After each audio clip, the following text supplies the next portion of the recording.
नमस्कार, अरुणाचल समाचार में आपका स्वागत है। मैं हूं दिनेश कुमार सिंह। आइए बुलेटिन में सबसे पहले देखते हैं मुख्य समाचार। असम के तामुलपुर में प्रधानमंत्री नरेंद्र मोदी ने संबोधित की चुनावी रैली। पूर्वोत्तर राज्यों के उग्रवादी संगठनों से प्रधानमंत्री ने हिंसा का रास्ता छोड़ने और आत्मनिर्भर असम के निर्माण में योगदान करने का किया आह्वान।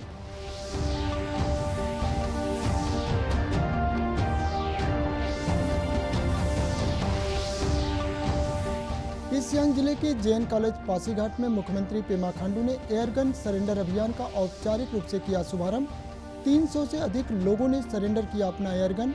केंद्रीय मंत्री किरेन रिजिजू के साथ अरुणाचल स्टेट यूनिवर्सिटी के प्रशासनिक ब्लॉक और जेएन कॉलेज के हॉस्टल का भी किया उद्घाटन।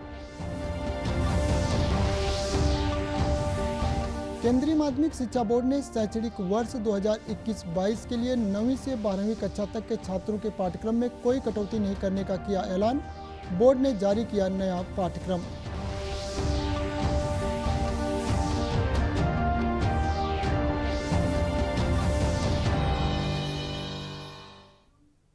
असम विधानसभा के अंतिम चरण के मतदान के लिए प्रचार कल समाप्त हो जाएगा। सभी राजनीतिक दलों के स्टार प्रचारक अपने पार्टी के उम्मीदवारों की जीत के लिए चुनावी रैलियों को संबोधित कर रहे हैं। असम के तामुलपुर में आज एक चुनावी रैली को संबोधित करते हुए भाजपा के वरिष्ठ नेता और प्रधानमंत्री नरेंद्र मोदी ने पूर्वोत्तर राज्यों के उग्रवादी संगठनों से अपील की है कि वे हिंसा का रास्ता छोड़ दें और आत्मनिर्भर असम के निर्माण में योगदान करें। उन्होंने कहा कि एनडीए सरकार राज्य में अस्थायी शांति कायम करने के लिए कार्य कर रही है और इसके नतीजे बोडोलैंड में देखे जा सकते हैं। प्रधानमंत्री ने कहा कि सरकार असम समझौते को लागू करने के लिए कार्य कर रही है। श्री मोदी ने कहा कि राज्य के लोग विकास, स्थिरता, शांति और भाईचारा चाहते हैं और वे अब हिंसा एवं अस्थिरता को कतई बर्दाश्त नहीं करेंगे। भाईचारा, सद्भाव, एकता के साथ है। ये एनडीए सरकार के प्रति सद्भावना का असर है कि नए साथी भी हमारे साथ जुड़ रहे हैं। असम के तेज विकास के लिए हम सभी का मिलकर काम करना जरूरी है। असम में हो रहा विकास यहां पर कनेक्टिविटी बढ़ा रहा है। असम में हो रहा विकास यहां पर लोगों का, महिलाओं का जीवन आसान बना रहा है। असम में हो रहा विकास यहां पर नए अवसर बना रहा है, नौजवानों के लिए अवसर बढ़ा रहा है। आप बरसों से चाहते थे कि यहां तेजी से पुल बने, सड़कें बने, आपका कहीं पर भी आना जाना आसान हो जाए। ये काम हमारी एनडीए की सरकार ने किया है। ईस्ट सियांग जिले के जेएन कॉलेज पासीघाट में आज मुख्यमंत्री पेमा खांडू ने एयरगन सरेंडर अभियान का शुभारंभ किया। वन विभाग द्वारा जैव विविधता के संरक्षण के लिए आयोजित इस कार्यक्रम में 300 से अधिक लोगों ने अपना एयरगन सरेंडर किया। इस अवसर पर केंद्रीय खेल मंत्री किरेन रिजिजू, राज्य के वन और पर्यावरण मंत्री मामा नातुंग, लोकसभा सांसद तापिर गाव, विधायक निनोंग इरिंग, कालिंग मोयोंग, लंबोताइंग सहित कई आला अधिकारी मौजूद थे। सन 1976 में भारत रत्न स्वर्गीय भूपेन हजारिका, हमारे जितने भी जो यूथ ऑर्गेनाइजेशंस हैं, हमारे स्टूडेंट्स यूनियन जो बोगोंग स्टूडेंट्स यूनियन है, और आप सभी इंडिविजुअल्स को जिन्होंने इस एयरगन सरेंडर अभियान का हिस्सा में भाग लेके, इनिशिएटिव लेके इस मिशन को पूरे गांव तक और लोगों तक में लेके जाके इसको सफलता जो प्राप्त हुआ है, उसके लिए भी मैं राज्य सरकार की ओर से आप सभी को मैं तहे दिल से बहुत बहुत शुक्रगुजार और धन्यवाद देता हूँ। हम सब लोग जानते हैं कि अरुणाचल प्रदेश एक ट्राइबल स्टेट है और हम सब ट्राइबल्स का जीना एनवायरनमेंट के साथ में वो जीना होता है। और आप सबको गर्व होना चाहिए कि अभी तक भी अरुणाचल प्रदेश पूरे विश्व भर में 12 नंबर में पोजीशन हम लोग प्राप्त करते हैं। Not only in India but entire globally, पूरा दुनिया में हम लोग अरुणाचल प्रदेश का जो रिच बायोडाइवर्सिटी का तौर पे हम लोग आंकड़ा 12 नंबर में है, नंबर 12 में एंटायर वर्ल्ड में अभी तक भी। So we should feel all pride and proud of this. आज देख करके बहुत खुशी लगी कि आज यहाँ के समाज के लोग, ईस्ट सियांग डिस्ट्रिक्ट और आसपास के समाज के लोग इस काम में जुड़े हुए हैं। ये अलग इसलिए है कि आप भी कल्पना नहीं कर सकता है इसका क्या मतलब है। आने वाले दिन में आप इसको एहसास करेगा कि ये कदम बाकी जितना भी जो डेवलपमेंट काम है उससे कई गुना कई ज्यादा इंपॉर्टेंट आज का ये अभियान क्यों है, इसका महसूस आपको धीरे धीरे होने लगेगा। इसी पहाड़, इसी जंगल, इसी चिड़िया के साथ, इसी वाइल्ड लाइफ के साथ, उसी जानवर के साथ, इसी नदी के साथ, उसके साथ हम सब ये नेचर का साथ हम जी कर आया। जो अपना अरुणाचल में जो बसे हुए लोग हम सब जनजाति हैं, इसी नेचर को ही खत्म कर करके अभी दिखने को अपना वेलर दिखाई नहीं दे रहा।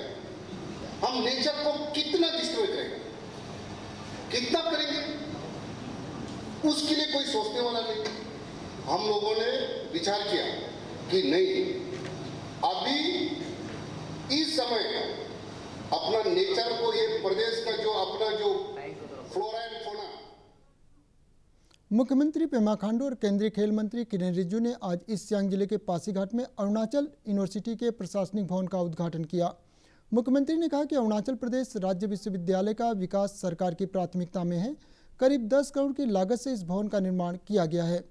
इस अवसर पर राज्य के खेल मंत्री मामा नातुंग, लोकसभा सांसद तापिर गाव, विधायक निनोंग इरिंग, कालिंग मोयोंग, लंबोतांग सहित कई आला अधिकारी मौजूद थे।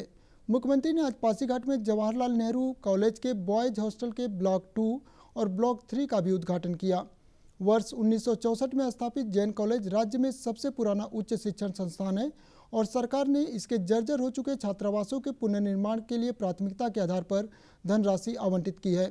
इस महाविद्यालय में राज्य के कई जिलों के छात्र उच्च शिक्षा के लिए प्रवेश लेते हैं और बेहतर छात्रावास से उन्हें प्रोत्साहन मिलेगा।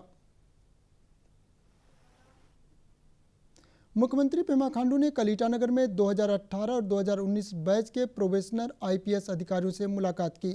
इस अवसर पर राज्य के गृह मंत्री बामंग फेलिक्स और पुलिस महानिदेशक RP उपाध्याय मौजूद थे। मुख्यमंत्री ने प्रतिष्ठित भारतीय पुलिस सेवा में शामिल होने वाले युवा अधिकारियों को शुभकामनाएं देते हुए उनसे ईमानदारी के साथ अपनी जिम्मेदारियों का निर्वहन करने को कहा। उन्होंने IPS अधिकारियों से पद की गरिमा बनाए रखते हुए फिटनेस पर भी ध्यान देने को कहा। मुख्यमंत्री ने उन्हें अरुणाचल की सांस्कृतिक और प्राकृतिक विविधता के बारे में भी जानकारी दी। देश भर में पिछले 24 घंटों में कोविड-19 के 89,000 से अधिक नए मामले सामने आए हैं और 44,000 से अधिक संक्रमित व्यक्ति स्वस्थ हुए। इस दौरान कोरोना से 714 रोगियों की मौत हुई है। देश भर में अब तक 7 करोड़ 30 लाख से अधिक लोगों को कोविड के टीके लगाए जा चुके हैं। इधर अरुणाचल प्रदेश में पिछले 24 घंटे में कोविड का एक नया मामला सामने आने के बाद सक्रिय मामलों की संख्या बढ़कर 5 हो गई है। राज्य भर में कल कोविड जांच के लिए 104 सैंपल लिए गए। नीति आयोग के स्वास्थ्य सदस्य डॉक्टर BK पॉल ने कहा है कि केंद्र सरकार ने 45 वर्ष से अधिक आयु के लोगों को टीकाकरण में प्राथमिकता दी है, क्योंकि देश में कोविड से मरने वाले 88% से अधिक लोग 45 वर्ष या उससे अधिक आयु के थे। श्री पॉल ने जोर देकर कहा कि भारतीय टीके सुरक्षित और प्रभावी हैं और उपलब्ध आंकड़ों से पता चलता है कि भारतीय टीके ब्राजील और ब्रिटेन में पाए गए कोरोना के दोनों ही रूपों के विरुद्ध प्रभावी हैं। राज्य के स्वास्थ्य मंत्री आलो लिबांग ने आज ईस्ट सियांग जिले के बाकिन पर्टिन जनरल अस्पताल में हेपेटाइटिस बीमारी पर नियंत्रण के लिए हेपेटाइटिस मॉडल ट्रीटमेंट सेंटर का उद्घाटन किया। इस अवसर पर राज्य स्वास्थ्य सेवा निदेशक डॉक्टर M लेगो, संयुक्त निदेशक डॉक्टर D रैना, राज्य के वरिष्ठ चिकित्सक डॉक्टर L जम्पा, जिला चिकित्सा अधिकारी डॉक्टर कालिंग दाई और बाकिन पर्टिन जनरल अस्पताल के अधीक्षक डॉक्टर YR दारांग सहित कई अधिकारी मौजूद थे। अपने संबोधन में स्वास्थ्य मंत्री ने कहा कि हेपेटाइटिस मॉडल ट्रीटमेंट सेंटर की स्थापना से प्रदेश के विभिन्न इलाकों के लोगों को इस बीमारी के इलाज में सुविधा होगी। उन्होंने कहा कि राज्य सरकार केंद्र सरकार द्वारा वर्ष 2030 तक हेपेटाइटिस बीमारी के उन्मूलन के लक्ष्य को हासिल करने के लिए प्रभावी कदम उठा रही है। वेस्टर्न का हम लोग 6 जनवरी को वहाँ में ट्रेन्स में इनॉग्रेशन किया है। तो अभी आप सब जानते हैं ये सारा दुनिया में एक ट्रेनिंग है, ये हेपेटाइटिस जो 5 डिजीज है A, B, C, D and E से बहुत तकलीफ दे रहा है। तो स्पेशली B and C जो नॉर्थ ईस्ट में स्पेशली अरुणाचल प्रदेश में बहुत ब्राउन है। तो इसके लिए हम लोग उसको डायग्नोसिस बहुत जरूरी है और उसको जितना भी आप अवेयरनेस हम गांव-गांव में देना चाहिए, क्योंकि इस बीमार से हम साल में बहुत से आदमी गुजरता है, तो इसको हम लोग हाइड करके रखा है। तो इसलिए ये गवर्नमेंट ऑफ इंडिया 2030 तक उसको इरेडिकेशन के लिए प्लान कर रहा है। विधायक तेची कासो ने आज आर के मिशन अस्पताल ईटानगर के कार्डियोलॉजी विभाग की नॉन इंटरवेंशन कार्डियोलॉजी सेवा का उद्घाटन किया। उन्होंने अस्पताल में भर्ती मरीजों का हाल चाल जाना और उन्हें फल वितरित किया। अस्पताल के कार्डियोलॉजिस्ट डॉक्टर रोमन दाबू ने बताया कि नॉन इंटरवेंशन कार्डियोलॉजी सेवा के शुरू होने से अब ज़्यादातर मरीजों को दूसरे राज्यों में इलाज के लिए नहीं जाना पड़ेगा। उन्होंने कहा कि इससे राज्य के लोगों को सस्ती और सुलभ कार्डियोलॉजी सेवा उपलब्ध होगी।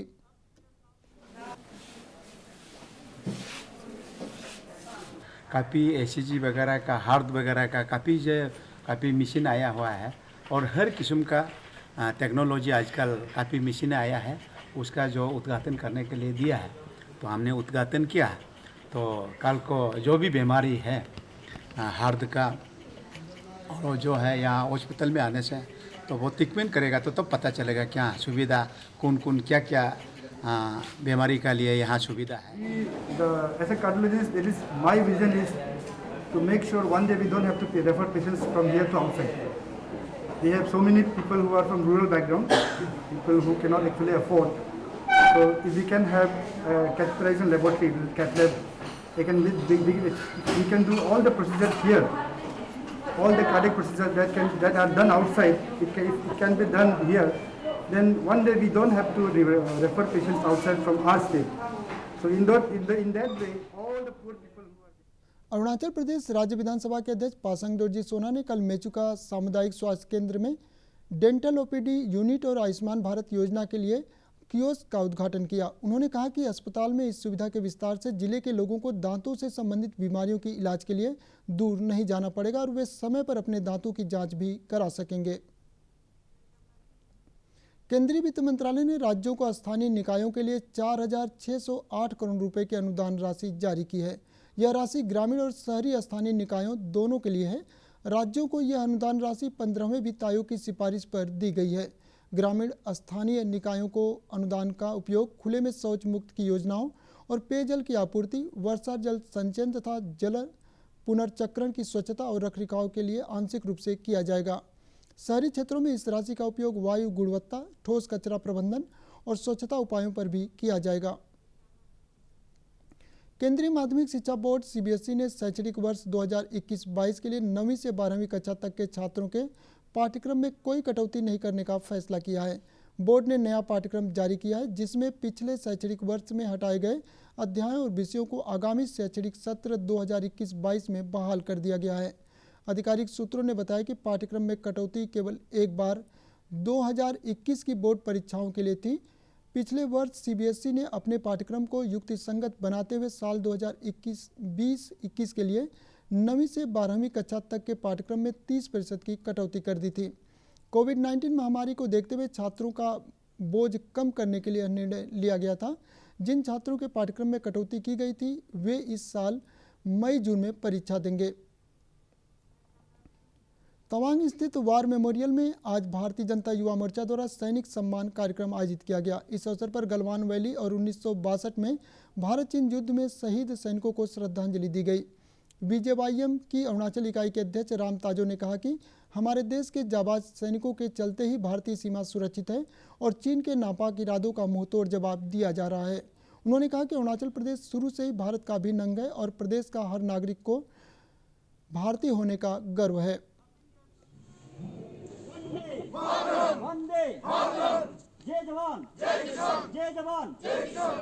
आज का स्पेशली प्रोग्राम में सैनिक सम्मान कार्यक्रम है। सैनिक को सम्मान करना है। जो गलवान घाटी में जो पेंगोंग लेक में जो हुआ और जो उसमें हमारा 20 जवान शहीद हुआ, उन लोग को सम्मान करना आज हमारा युवा मोर्चा का ड्यूटी बनता था, इसलिए ड्यूटी निभाने आया यहाँ पे। उसमें परमवीर जोगिंदर सिंह जी के नेतृत्व में उनको करारा जवाब मिला। ठीक उसी प्रकार से जसवंत सिंह ने भी चीनी सैनियों को 72 घंटे रोके रखा। इस तरह की कई गाथाएं हैं और न बल्कि सिर्फ जो भारतीय सेना के वीर जवान हैं वो इस भूमि की रक्षा कर रहे हैं। मैं तो समझता हूँ कि जो गाय चरते हैं या यहाँ पर इस सीमा में हर वह व्यक्ति जो रहते हैं वह भी एक तरीके से एक सैनिक ही है।